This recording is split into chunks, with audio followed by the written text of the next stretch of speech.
They said Korea was a police action, not a war, just a conflict, a limited engagement to stop communist aggression, clean, surgical, over quickly. They lied about that, too. Captain Richard Rick Brennan, that was me, 26 years old in 1951, fighter pilot, F-86 Sabre, best jet fighter in the world, they told us, fast, maneuverable, armed with 6.50 caliber machine guns, everything we needed to dominate the skies. They forgot to mention we'd be fighting the Russians, or at least fighting Russian aircraft flown by Korean pilots who spoke Russian on the radio and used Russian tactics and probably were Russian, but we weren't supposed to say that. Couldn't admit it. World War III and all that. I grew up in California, San Diego, Navy Town. My father worked at the shipyard. My mother was a teacher. Normal American family. I was supposed to follow my father into the yards. Good, steady work. But I wanted to fly. Got my pilot's license at 17. Saved up money from odd jobs. Paid for lessons myself. Soloed on my 18th birthday. Best feeling in the world. Up there alone. Just me and the sky and the engine. Free. When World War II ended, I was too young to fight. 15 years old. Watched the parades. Watched the veterans come home. Felt like I'd missed something important. Something defining. I enlisted in the Air Force in 1946. Wanted to be a fighter pilot. They said I had the reflexes, the eyesight, the temperament, whatever that meant.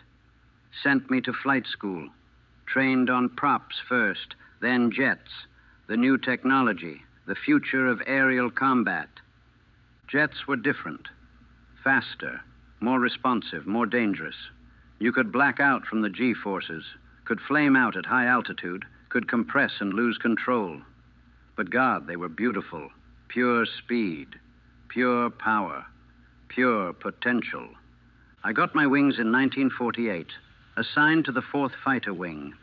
We flew F-80s initially, first-generation jets. Good planes, but already obsolete.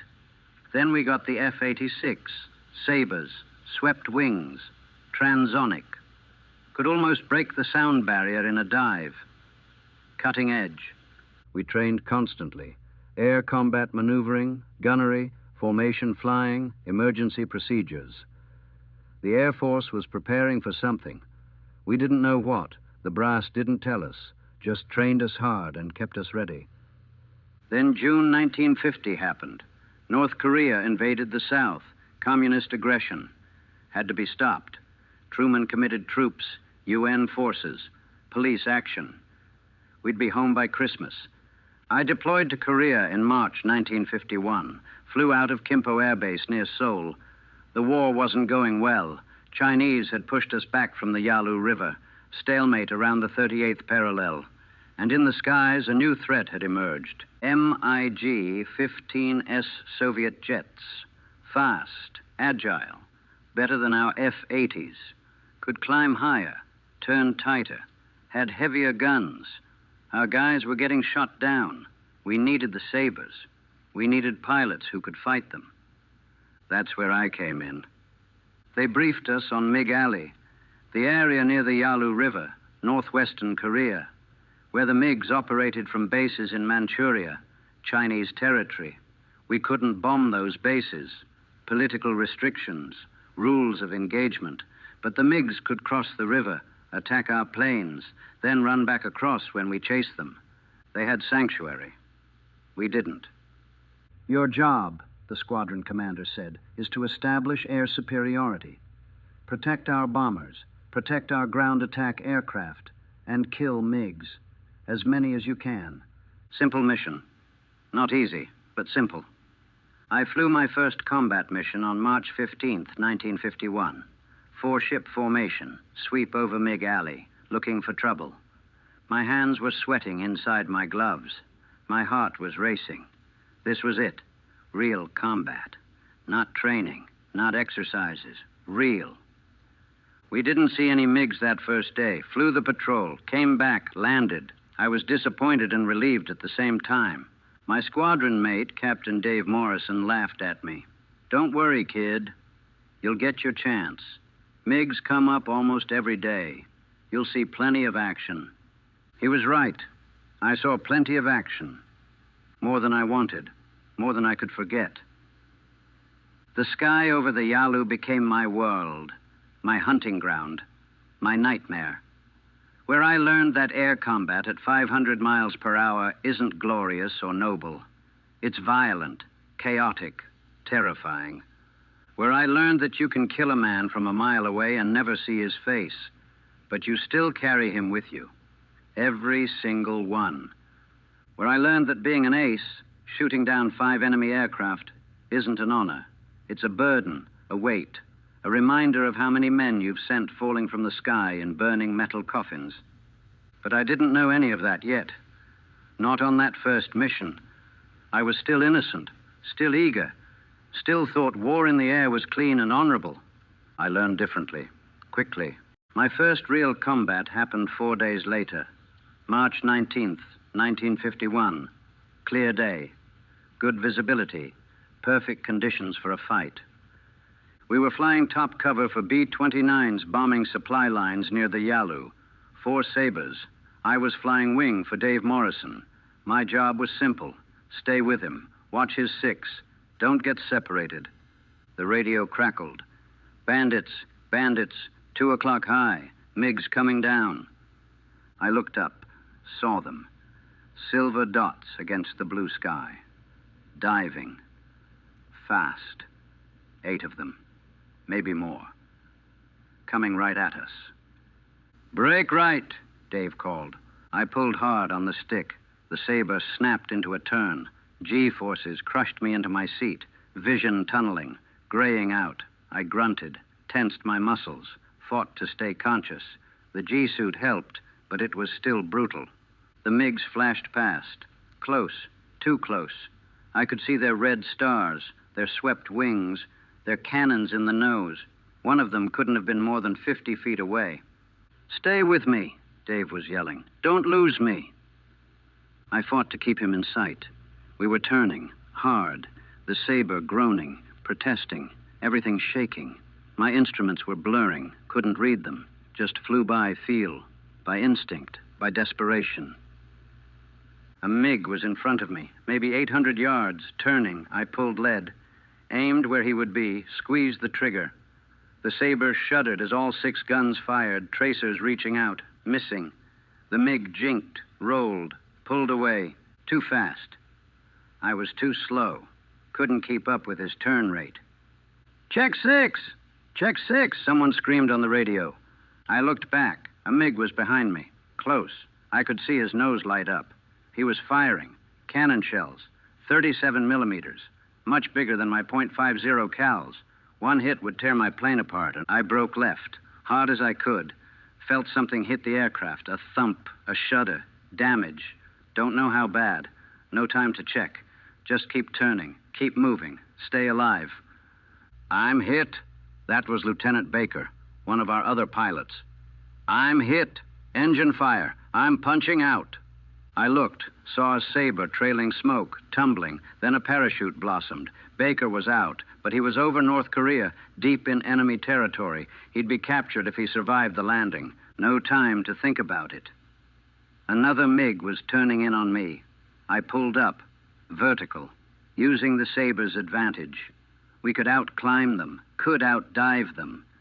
But in a level turn, they had us beat.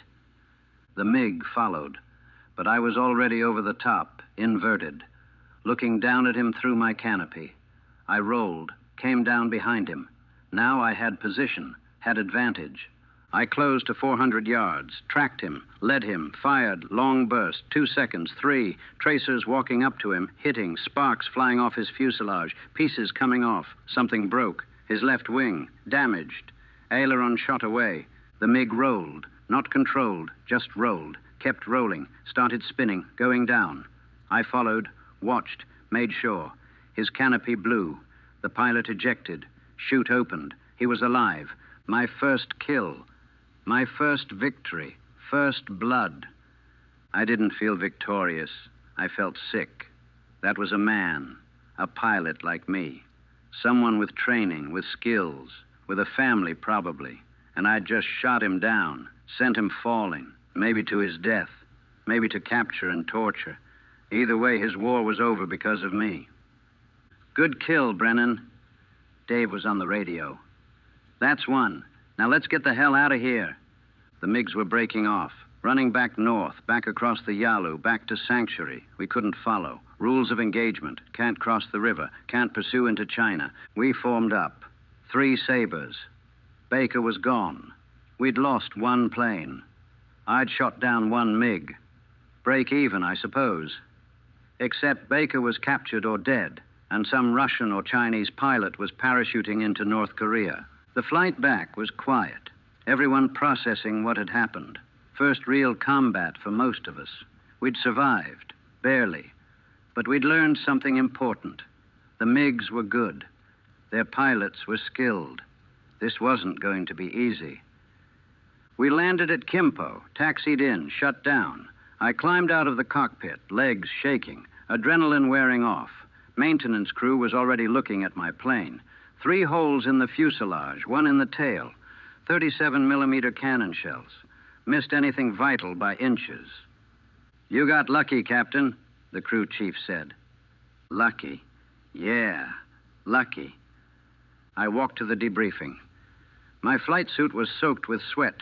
My hands wouldn't stop trembling. The intelligence officer asked questions. How many MiGs? What altitude? What tactics? Did I confirm the kill? Yes, I confirmed it.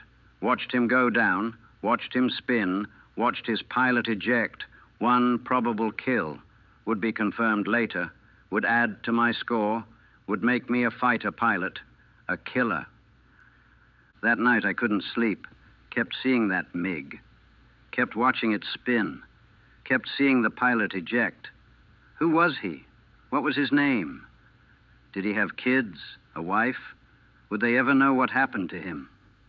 Dave found me sitting outside, smoking, staring at nothing. First one's always the hardest, he said. Does it get easier? He was quiet for a moment. No, it doesn't get easier. You just get better at not thinking about it. How many have you shot down? 7. 7 confirmed. He lit his own cigarette. I remember every single one. Every face if I saw them eject. Every plane going down. You don't forget. Ever. Then how do you keep doing it? Because it's them or us. Because if we don't shoot them down, they shoot down our guys, our bombers, our attack planes. They kill our soldiers on the ground, so we kill them first. That's the job. Made sense. Cold logic, military logic. Kill or be killed. Protect your own. Do your duty. But it didn't make me feel better. Didn't make the image go away. Didn't make the weight any lighter. I flew again the next day, and the day after, and the day after that. That's what you did. You flew. You fought. You tried not to die. And you tried not to think too hard about the men you were killing. Because if you thought too hard, you'd realize they were just like you, just pilots doing their job, following orders, fighting for their side. And that realization would break you. By May 1951, I'd been flying combat missions for 2 months. 23 missions, 3 confirmed kills, 2 probables. They were calling me a rising ace, said I had the talent, the instincts, the killer edge. They were wrong about that last part. I didn't have a killer edge. I had fear and anger and a desperate need to survive. That's what made me effective. Not skill, not courage, just desperation dressed up as competence. The missions blurred together. Same routine, take off, fly north, look for MiGs, engage, fight, try not to die, come home, debrief, sleep, repeat, day after day, week after week. The killing became mechanical, target acquisition, lead calculation, trigger squeeze, watch the tracers, adjust, fire again, watch the hits, watch the plane come apart, watch the pilot eject or not eject, move on to the next target, Detachment. That's what we called it. Emotional distance. You couldn't think of them as people. Couldn't think of them as pilots with families and dreams and fears. Had to think of them as targets, as enemy aircraft, as things to be destroyed. Most days it worked. Most days I could maintain that distance. But some days... May 17th, we intercepted a formation of MiGs attacking our fighter bombers. Big furball, maybe 30 aircraft total, swirling, diving, climbing, guns firing, planes falling, chaos. I got on a MiG's tail. Good position, 300 yards, perfect range. I fired, long burst, saw the hits, saw pieces fly off, saw smoke. The MiG pulled up, trying to escape, but he was damaged, losing speed. I followed, stayed with him, fired again, more hits. The engine exploded. Flames, black smoke. The canopy blew off. The pilot tried to eject. His seat fired, but something went wrong. The chute didn't deploy, or deployed wrong, tangled. He went down with it, tumbling, still strapped to his seat, falling 25,000 feet to the ground. I watched the whole thing. Couldn't look away. Watched him fall. Knowing he was conscious, knowing he knew he was going to die, knowing he had maybe 30 seconds to think about it, to be terrified, to scream into the wind. He disappeared into the clouds below, gone, dead, because his parachute failed, because I'd damaged his plane, because I'd put him in that situation. I threw up in my oxygen mask, right there at 20,000 feet, gagged, choked, pulled it off, gasped for air. My eyes were watering. My hands were shaking on the stick. Brennan, what's your status? Dave on the radio, concerned. I'm okay, I lied. I'm okay. But I wasn't okay. Would never be okay after that, because I'd watched a man fall to his death, watched him knowing he was going to die. And there was nothing I could do, nothing he could do, just fall and wait for impact. I flew back on autopilot, my mind somewhere else, somewhere dark, landed, taxied in, shut down. Sat in the cockpit for 10 minutes before I could move, before I could face getting out, facing the ground crew, facing the debrief, facing reality. The intelligence officer confirmed my 4th kill, congratulated me. One more and I'd be an ace. Said it like it was an achievement, like it was something to celebrate. I didn't feel like celebrating. Felt like a murderer, because that's what I was. Didn't matter that it was war. Didn't matter that it was my job. I'd killed 4 men. Maybe more if the probables were confirmed. Killed them from a distance. Killed them with machine guns and gravity and mechanical failure. The nightmares started after that. Every night. I'd dream I was the one falling, the one with the failed parachute, tumbling, knowing I was going to die, knowing there was nothing I could do but wait for the ground. I'd wake up screaming, drenched in sweat, heart racing, room spinning. The flight surgeon gave me pills, said they'd help me sleep. They did, but they made me groggy during missions, slowed my reaction time. I stopped taking them. Better to not sleep than to be slow in combat. Slow got you killed. We lost pilots, not just from our wing, but across the theater. Lieutenant Harris didn't come back from a mission. Captain Rodriguez went down over North Korea, captured. Lieutenant Meyer's plane disintegrated in a high-speed dive. Structural failure. G-forces tore it apart. He never had a chance to eject. Each loss hit hard. These were guys I knew, guys I'd trained with, flown with, drank with, laughed with. Now they were gone, dead or captured or missing. Either way, gone. Dave got his 8th kill in June, became an ace twice over. They wrote articles about him, called him a hero. He smiled for the cameras, gave interviews, talked about tactics and training and the superiority of American pilots. But at night, in the officers' club, he drank, heavily, silently, stared at nothing. I sat with him sometimes. We didn't talk, just drank. Both carrying weights we couldn't put down, Both killing men for a war that wasn't officially a war. Both wondering when our luck would run out. You ever think about them? I asked one night. Drunk enough to ask, sober enough to care about the answer. Every day, he said. Every single day. The ones I saw eject, the ones I didn't, the ones that burned, the ones that exploded. All of them. How do you keep doing it? What choice do I have? Stop flying? Then someone else takes my place. Someone with less experience. Someone who might not come back. At least I'm good at it. At least I have a chance. Does that make it better? No, nothing makes it better. But it makes it necessary. And necessary is all we've got. I shot down my 5th MiG in July. Big fight over the Yalu. Dozens of aircraft. I got separated from my flight. Found myself alone with 2 MiGs on my tail. Pulled into them. Head-on pass. Chicken. See who breaks first. They broke. I didn't. Fired as we passed. Hit one of them. Saw his canopy shatter. Saw the pilot slump forward. Dead. Killed instantly. His plane kept flying. Straight and level. On autopilot or dead stick. Flew for maybe 10 seconds. Then nosed over. Went down. No ejection. No parachute. Just down. Dead pilot in a doomed aircraft. My 5th kill. I was an ace. A killer ace. They threw a party when I got back. Congratulations. Celebrations. Backslaps and drinks and speeches. The squadron commander pinned on my air medal. More would come later. Distinguished Flying Cross, probably. Recognition for being good at killing. I smiled. Said thank you. Played the part. But inside, I was screaming. Because I'd just killed a man. Watched him die through my gun sight.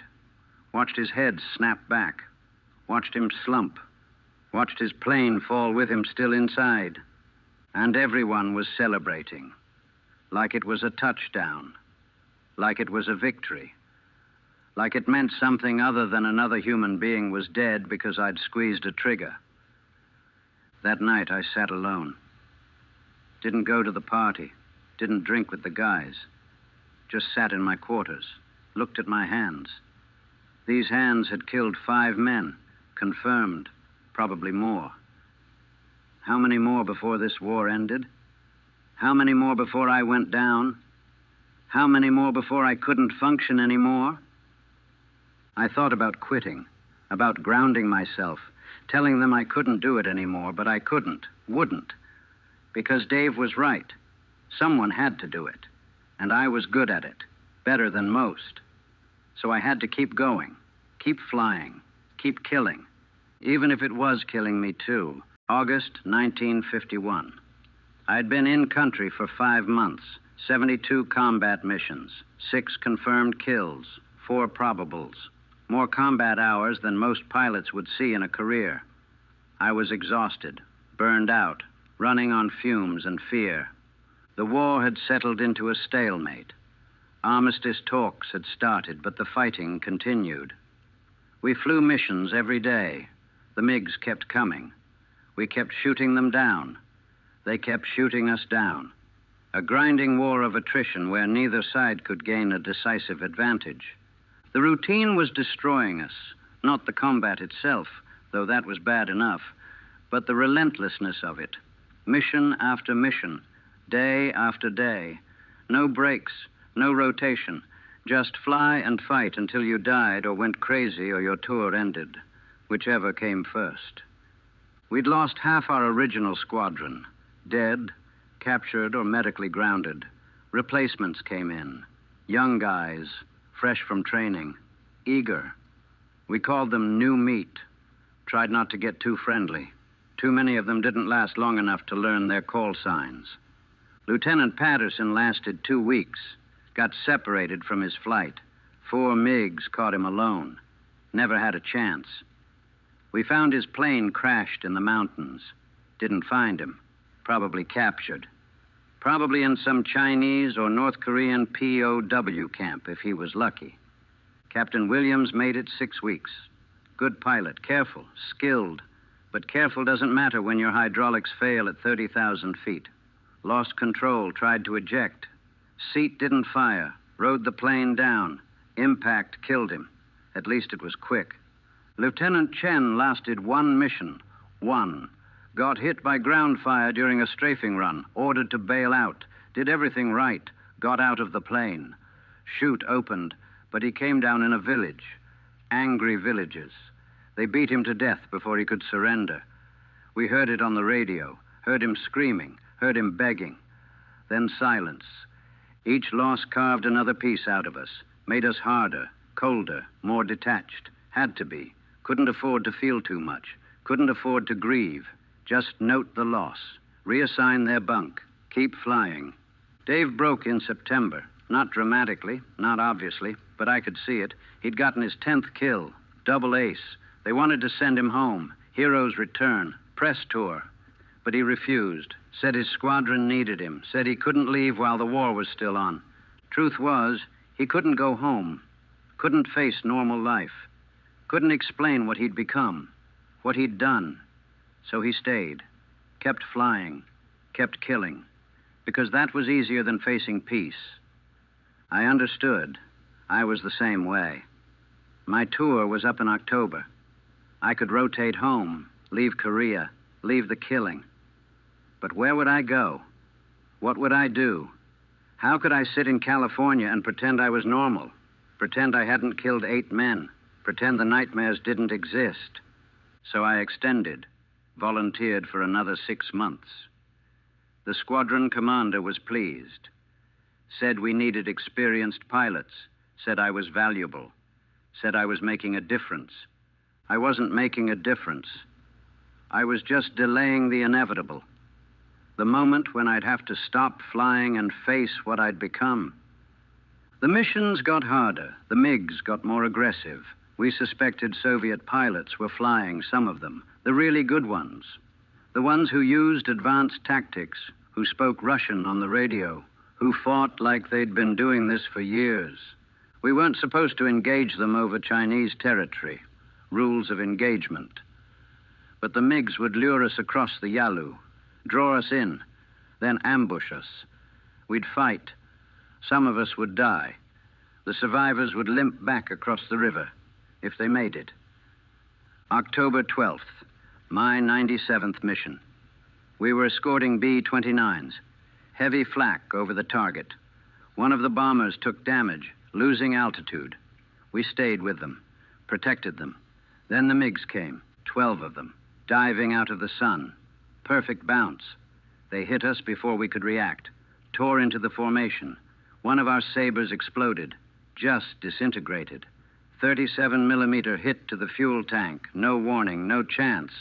Lieutenant Garcia, 23 years old, from Texas, gone in a flash of fire. I engaged, got on a MiG's tail, fired, missed. He was good, really good. Reversed on me. Now he was on my tail. I pulled hard, split S, rolled inverted, pulled through, dove, picked up speed, used the saber's dive advantage, pulled out low, maybe 1,000 feet above the ground. The MiG followed, but I had energy now, speed. I zoomed, climbed hard. He couldn't follow, couldn't match the climb. I came over the top. Now I had him, dove down, came in behind, 400 yards, fired, hit him, good hits, his left wing, his engine, smoke. He pulled up, trying to escape, trying to get altitude to eject. But his plane was dying, losing power, losing speed, mushing, about to stall. His canopy flew off. He ejected, good shoot. He was alive, but his plane kept flying, on momentum, heading right at me, collision course. I broke left, hard. The dying MiG passed maybe 10 feet to my right, so close I could see into the empty cockpit, could see the instruments, the stick, the empty seat, a ghost plane flying on borrowed time. It hit the ground seconds later, exploded. My 7th confirmed kill. Another pilot floating down into enemy territory. Another man I'd shot down. Another weight added to the pile. The fight lasted maybe 5 minutes. Felt like hours. When it ended, we'd lost 2 sabers. The MiGs lost 3. We protected the bombers. Mission success, they'd call it. But 2 of our guys were dead. 2 more families would get telegrams, 2 more empty bunks in the barracks. That night, Dave and I sat outside, both exhausted, both numb, both wondering how much longer we could do this. "I can't feel anything anymore," he said. "I shoot them down and I feel nothing. No satisfaction, no guilt, just nothing." "Maybe that's better," I said. "Better than carrying it all." "Is it? Is being empty better than being broken?" I didn't have an answer. Maybe we were both. Empty and broken. 2 sides of the same coin. 2 pilots who'd killed too many men and flown too many missions and seen too much death. "How many more?" I asked. "How many more before we can stop?" "There is no number. We stop when we're dead, or when the war ends, or when they ground us. That's it." He was right. There was no finish line, no point where we'd killed enough enemy pilots and could go home. Just an endless grind of missions and kills and losses until something stopped us. I flew my 100th mission in November. They threw another party. Century mark. Significant milestone. 8 confirmed kills now. 12 probables. Ace and a half, they called it. I smiled. Accepted congratulations. Drank the champagne. But inside, I was screaming. Because 100 missions meant 100 days of trying to kill and trying not to die. Meant hundreds of moments of terror and violence. Meant 8 dead men for certain, and maybe 20 total if all the probables counted. How was that something to celebrate? How was being good at killing something to be proud of? But I played the part. Because that's what you did. You pretended it was glorious. Pretended it mattered. Pretended you were a hero instead of just a survivor with good aim and better luck. And you kept flying, kept fighting, kept killing. Because the war wasn't over. Because your squadron needed you. Because you didn't know how to do anything else anymore. Because being empty was easier than being human. December 14th, 1951. Mission 112. A day I'll never forget, no matter how hard I try. We were flying a 4-ship sweep over Mig Alley. Routine patrol. Dave was leading. I was his wingman. 2 other pilots I barely knew, replacements from the previous week. They were young, inexperienced.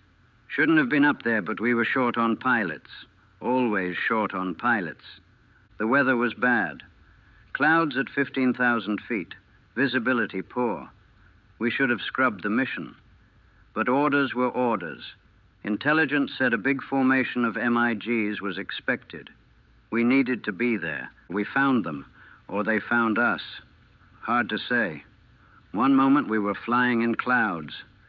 The next moment MiGs were everywhere, diving, shooting, 12 of them at least, maybe 16, all around us. "Brake, brake, brake," Dave was shouting. I broke right. Hard turn. Lost sight of everyone. Alone in the clouds. Radio chaos. Everyone screaming. Position calls. Brake calls. Kill calls. Mayday calls. A MiG came out of the clouds in front of me. Head-on pass. We both fired. Tracer convergence. His 37mm shells. My .50 cals. Closing at over 1,000 miles per hour combined. No time to think, no time to aim, just instinct, just reflex. We passed, missed each other by feet. I looked back. He was turning. So was I. We both knew what came next. Fight, one-on-one, to the death, probably. We circled, turning, burning energy, looking for advantage. He was good, really good, matched every move, every turn. We spiraled down through the clouds, down to 8,000 feet, 6,000, 4,000, getting low, getting dangerous. He made a mistake, turned too hard, bled too much speed. I got inside his turn, got on his 6, 500 yards, fired, long burst, hit him, good hits, his tail, his fuselage. But he kept flying, kept fighting. He reversed, pulled vertical. I followed. We went up, climbing, both of us at full throttle, racing toward the clouds. Whoever reached them first would have advantage. could hide, reset, attack from surprise. I was faster. The saber outclimbed the MiG. I reached the clouds first, disappeared into them, throttled back, turned, waited, watching my instruments, listening. He came up through the clouds, right where I expected. I was ready, rolled in behind him. 300 yards, perfect position. He never saw me coming. I fired, 3-second burst, watched the hits, saw pieces fly off, saw his left wing tear, saw the fire start. His canopy blew. He ejected, seat, fired, shoot, deployed. Good shoot. He was alive, falling through the clouds, down toward North Korea, down toward capture or death. I circled, watched him fall, my 9th kill. One more and I'd be a double ace. One more and I'd be like Dave, hero, killer, empty shell pretending to be human. Then I heard it, Dave's voice on the radio, strained, panicked. I'm hit, I'm hit, engine's on fire, I'm going down. Dave, where are you? North of the river. I'm north of the river. I can see the Yalu. I'm going to try to make it. He was trying to get back across, back to friendly territory. But his plane was dying, burning, losing altitude. He wasn't going to make it. Punch out, I screamed. Dave, punch out. Too low. I'm too low. I found him, saw his saber, trailing fire, losing altitude fast, maybe 2,000 feet. Diving, he was right, too low to eject safely, but too high to survive the crash. I flew alongside, watched helplessly. Couldn't do anything, couldn't save him. Just watch, just be there while he died. Rick, his voice was calm now, resigned. Rick, tell my wife. Tell her I'm sorry. Tell her I tried to come home. Dave, no, eject. You have to eject. Too late for everything. His plane hit a hillside, exploded, massive fireball, debris scattered across the snow, no parachute, no ejection, just impact, just death. Dave Morrison, 10 confirmed kills, double ace, best pilot I'd ever known, dead, gone, burned up in a crashed saber on a frozen Korean hillside because we were fighting a war that wasn't a war for reasons no one could explain. I screamed, actually screamed into my oxygen mask. Rage grief, fury, all of it pouring out at once. I didn't care about the mission, didn't care about the other pilots, didn't care about anything except the fact that Dave was dead and I was alive and nothing made sense anymore. I saw a MiG, one of the ones that had attacked us, probably the one that shot Dave. Didn't matter if it was or wasn't. It was close enough. I dove on him, full throttle, forgot tactics, forgot training, forgot everything except killing. I came down on him like God's own hammer, fired before I was in range, fired all the way in, all 6 guns, continuous burst, breaking every rule, burning through ammunition, hit him, destroyed him, tore his aircraft apart, pieces flying everywhere. The pilot tried to eject. Too late.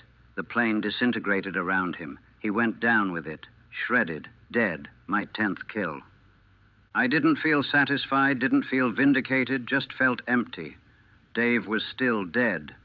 The war was still happening, and I'd just killed another man in a rage that accomplished nothing. I limped back to base, low on fuel, low on ammunition, low on everything, including reasons to keep living, landed, taxied in, shut down, sat in the cockpit. The ground crew came, opened my canopy, saw my face, backed away. Something in my expression scared them. I scared myself. I climbed out, walked to the debriefing, told them what happened. Dave was gone. I got 2 kills. Mission success. The intelligence officer was writing it all down. Clinical, factual. Like Dave was just a number in a ledger. I lost it, grabbed the officer by his uniform, shook him, started screaming about Dave, about the war, about the killing, about how none of it meant anything, How we were murdering each other over a peninsula no one cared about for reasons that kept changing. Security pulled me off, dragged me outside. I collapsed, just fell to my knees in the snow. Couldn't breathe, couldn't think, couldn't function. The flight surgeon sedated me, put me in the hospital, said I had acute combat fatigue, said I needed rest, said I'd flown too many missions, seen too much, lost too much. He was right. I had lost too much, lost Dave, lost 8 months of my life, lost count of how many men I'd killed, lost whatever part of me had been human before I came to Korea. They grounded me, said I was done flying combat, said I'd served enough, done enough, killed enough. I was going home, whether I wanted to or not. But home was just a word, a place, not a solution. Because the war was inside me now, in my head, in my heart, in every nightmare and every memory and every moment I'd spend for the rest of my life wondering why I survived when better men died. Dave was gone. 10 confirmed kills. Died for a war that would end in a stalemate. That would accomplish nothing except more death, more grief, more broken men who'd never be whole again. I'd gotten my 10th kill, double ace, achievement unlocked, but it meant nothing, nothing at all, because you can't kill enough enemy pilots to bring back your friends, can't shoot down enough MiGs to justify the cost, can't fight long enough or hard enough or well enough to make any of it mean something. War doesn't work that way. It just takes and takes and takes until there's nothing left. I came home in January 1952. 9 months in Korea, 114 combat missions, 10 confirmed kills, 8 probables, Air Medal, Distinguished Flying Cross, Silver Star, a chest full of ribbons for being good at killing. My parents met me at the airport in San Diego. My mother cried. My father tried to smile. Neither knew what to say. I looked different, thinner, older, haunted. They could see it in my eyes, the 1,000-yard stare, the emptiness. The Air Force gave me 30 days leave, then assigned me to a training squadron, teaching young pilots how to fly jets, how to fight, how to kill, preparing them for their own tours in Korea, their own nightmares. I was terrible at it. Couldn't connect with them. Couldn't pretend that what they were learning was noble or glorious. Couldn't lie to them about what combat was really like. The instructor's manual said to inspire them, build confidence. I just scared them. One student asked me what it was like to shoot down a MiG. Wanted the exciting story, the heroic tale. It's like murder, I told him. Except it's legal and they give you medals for it. He looked shocked. The other instructors looked angry. My commander called me in. Said I needed to adjust my attitude. Said I was undermining morale. Said I needed to remember I was representing the Air Force. I didn't care, couldn't pretend anymore. They transferred me to a desk job, administration, processing paperwork, safe, quiet, away from impressionable young pilots I might corrupt with truth. I lasted 6 months, couldn't take it. Couldn't sit in an office and push paper while the war continued, while other pilots flew, while other men died. Felt like a coward, felt like I'd abandoned my squadron, my mission, my duty. I requested to go back, volunteered for another tour. They denied it.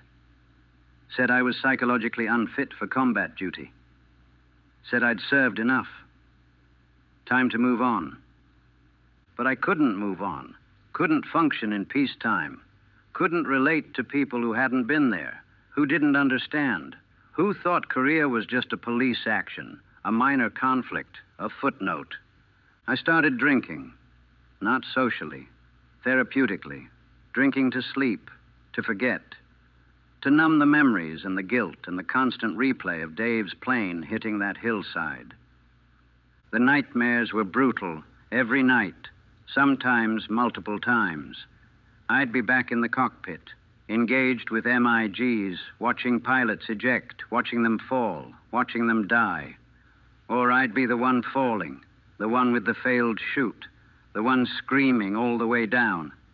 I'd wake up soaked in sweat, sometimes screaming. My neighbors complained. My landlord threatened eviction. I moved to a place with no neighbors, an isolated house, where I could scream without bothering anyone. The VA tried to help, gave me therapy, gave me pills. Neither worked. How do you treat someone for doing exactly what they were trained to do? For being good at their job? For killing enemy pilots in a war? The therapist asked me about guilt, about whether I regretted my actions, about whether I'd do it differently. I didn't know how to answer. Regret? Yes. But what choice did I have? It was war. It was my duty. It was them or us. But that didn't make it easier, didn't make the faces go away, didn't make Dave any less dead. I got out in 1954, honorable discharge. Thank you for your service. Here's your separation pay. Good luck in civilian life. Civilian life. What a joke. There was no civilian life for me, just existence, just going through motions, just pretending to be normal while carrying 10 dead men in my head. I tried different jobs, construction, sales. Security couldn't hold any of them, couldn't focus, couldn't connect, couldn't care about anything that seemed trivial compared to life and death at 40,000 feet. Met a woman in 1956, Linda. She was patient, understanding, tried to help. We got married. I thought maybe she could save me. Maybe love could fix what war had broken. It couldn't. I was too damaged, too empty, too haunted. The marriage lasted 3 years. She left, said she loved me but couldn't reach me, said I was still in Korea, still flying, still fighting a war that had ended years ago. She was right. I was still there, am still there, will always be there. The armistice was signed in 1953. The war ended, sort of. The fighting stopped, but nothing was resolved. Korea was still divided. All that death, all that sacrifice, all those pilots who never came home. For what? A stalemate, a tie, a return to status quo. Dave died for nothing. All of them died for nothing. And I killed 10 men for nothing. Maybe 20, maybe more. Hard to say, hard to count, hard to justify. I'm 61 years old now. It's been 35 years since I came home from Korea, but I never really came home. Part of me is still up there, still in Mig Alley, still fighting, still watching Dave's plane explode, still pulling the trigger, still sending men falling from the sky. People thank me for my service when they see my veteran's cap, ask if I was in Korea. I say yes. They nod, say it was a tough war, a forgotten war. I just nod back. Don't tell them I can't forget, could never forget. I'm drowning in memories I can't escape. The Air Force asks me to speak sometimes, at reunions, at ceremonies, about my service, my kills, my medals. They want the hero story, the inspiring tale, the glory of air combat. I decline. Can't do it. Can't stand up there and pretend it was glorious. Can't lie to young people about what it means to kill. Can't reduce Dave's death to an anecdote about bravery. Other pilots from Korea do speak, tell their stories, talk about the excitement, the skill, the triumph. Maybe they really believe it. Maybe they've convinced themselves. Maybe they never thought too hard about the men on the other end of their guns. I couldn't do that. Couldn't not think about them. Everyone. Every pilot I shot down. Every face I saw eject. Every plane I watched fall. They're all still with me. Still in my head. Still real. 10 confirmed kills. They wanted to make me a double ace. Wanted to put me in the history books. A fighter pilot's fighter pilot. An American hero. But I'm not a hero. I'm a killer. Justified. Legal. Necessary. But a killer nonetheless. And you don't get to kill 10 men and walk away unchanged. Don't get to watch your best friend die and just move on. don't get to fight in a war and come home whole. Korea was called the Forgotten War, but we who fought it didn't forget, couldn't forget, are carrying it still. Those of us who survived, those of us still breathing, still existing, still pretending we're alive. Dave never came home. Neither did I. Neither did any of us, really. We brought our bodies back, wore our uniforms, collected our medals. But the pilots we were before, they died over the Yalu River, died in Mig Alley, died fighting a war that accomplished nothing except creating more ghosts. I sit in my house now and stare at the sky, watch planes fly over, civilian aircraft, commercial flights, peaceful, safe. And I remember when the sky was a battlefield, when every contrail could be a MiG, when every moment could be your last.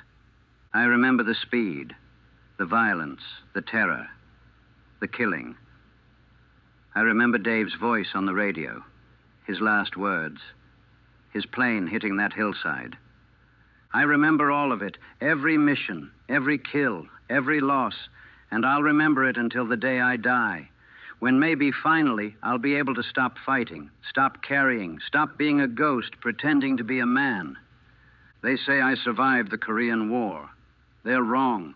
I survived the fighting, but the war is still killing me, slowly, quietly, one nightmare at a time, one memory at a time, one day at a time. We flew into hell and some of us flew back out, but we brought hell with us, carried it home, live with it still. 10 confirmed kills, double ace, fighter pilot, hero. I'm none of those things. I'm just a man who killed other men from 40,000 feet, who watched his best friend die, who came home but never really left, still flying, still fighting, still lost somewhere over the Yalu River in 1951, still trying to find my way home, still knowing I never will.